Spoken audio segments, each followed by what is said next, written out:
बिस्मिल्लाहिर्रहमानिर्रहीम। अस्सलाम वालेकुम टू ऑल यूट्यूब फैमिली। कैसे हैं आप सब।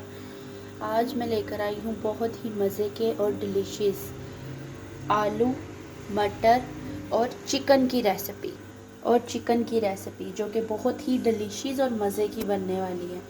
इसके लिए मैंने एक अदद प्याज लिया है, एक अदद बड़े साइज़ का टमाटर, 3 से 4 हरी मिर्चें, 2 चम्मच लहसुन अदरक का पेस्ट और वही घर के मसाले जाते। और ये बहुत ही इजी टेस्टी रेसिपी है। आलू मटर तो आप लोगों ने काफ़ी घरों में बनते देखे होंगे और बहुत मज़े के डिलीशियस बनते हैं। आलू मटर के जायके को मज़ीद अच्छा, बेहतर और डिलीशियस बनाने के लिए मैं इसमें चिकन ऐड कर रही हूँ और ये बहुत ही मज़े की झटपट बनने वाली रेसिपी है। ये मैंने एक देचकी में ऑयल रख दिया हुआ है। मैं इसमें सबसे पहले प्याज डालूँगी। बिस्मिल्लाह। सबसे पहले इसका अच्छे से मसाला भुना जाएगा, फिर चिकन, फिर मटर और एंड पे आलू डाल के तो मैं आपको साथ साथ दिखाती हूँ। ये प्याज काफ़ी हद तक ब्राउन हो गया और इसमें मैं साथ ही लहसुन अदरक का पेस्ट भी अच्छे से ब्राउन करूँगी।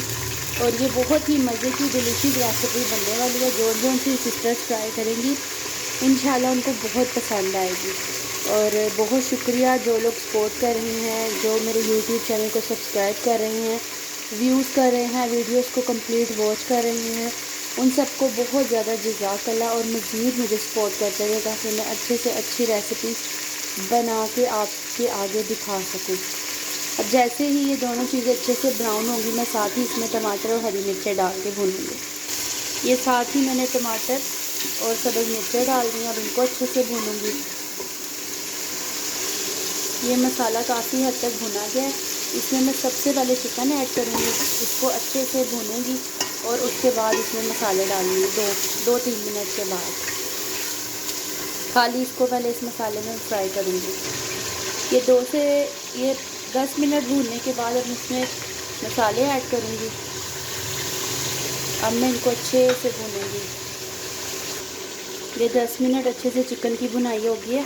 अब साथ ही टमाटर डाल के सिर्फ 5 मिनट भुनाई करेंगे, बहुत ज़्यादा देर नहीं। उसके बाद इसमें आलू डालते हैं। ये आपको माशाल्लाह सालन की रंगत ही बताएगी कि वो बहुत अच्छी, डिलीशियस और टेस्टी बन रही है। सिंपल ज़रूर है लेकिन चीज़ वही मज़े की होती है जो सिंपल भी हो और टेस्टी और डिलीशियस भी हो। लग्जरी आइटम्स इंशाल्लाह नहीं है लेकिन नेक्स्ट वीडियोस में आएंगी तो फिर आपको साथ साथ वीडियोस मिलेंगी। ये अब साथ ही जो मैंने आलू वॉश किए थे अच्छे से इनको भी डाल दें। इनको 5 मिनट भुनाई करने के बाद अच्छे से फिर मैं इनको जितना ज़रूरत का मुझे इनके साथ ग्रेवी या शोरबा चाहिए वो करके फिर मैं आपको लास्ट में दिखाती हूँ। ये ज़बरदस्त सा आलू मटर और चिकन रेडी है। अब आप इसमें ही थोड़ा सा पानी डाल के इसको गलाने के लिए रख सकते हैं, या अगर आपको ज़्यादा चाहिए, आप ज़्यादा लाइक करते हो तो ज़्यादा डाल लें। मैं इसमें थोड़ा सा ज़्यादा डालूँगी क्योंकि मुझे थोड़ा सा इसका शोरबे वाला स्टाइल आलू चिकन मटर का बहुत ज़्यादा पसंद है। ये एक बाउल मैंने पानी डाल दिया। इसी पानी में ये तीनों चीज़ें अच्छे से गल भी जाएंगी और रेडी भी हो जाएंगी। अब इसके बाद इंशाल्लाह मैं आपको लास्ट में दिखाती हूँ। इसको मैं 10 मिनट पकाऊंगी ताकि मटर और आलू अच्छे से गल जाएं। ये देखें, बहुत ही ज़बरदस्त, डिलीशियस और मज़े के आलू चिकन मटर और शोरबा बहुत रेडी हैं। इतने मज़े के बनेंगे, इतने डिलीशियस के जो भी बनाएगा इंशाल्लाह वो ज़रूर कमेंट में बताएगा। बहुत मज़े के खुशबूदार और लजीज आलू मटर रेडी हैं। प्लीज़ लाइक करिएगा, शेयर करिएगा, सब्सक्राइब करिएगा मेरी वीडियोस को ताकि मैं और अच्छी से अच्छी वीडियोस बना सकूं। बहुत बहुत शुक्रिया आपका और जज़ाकल्लाह।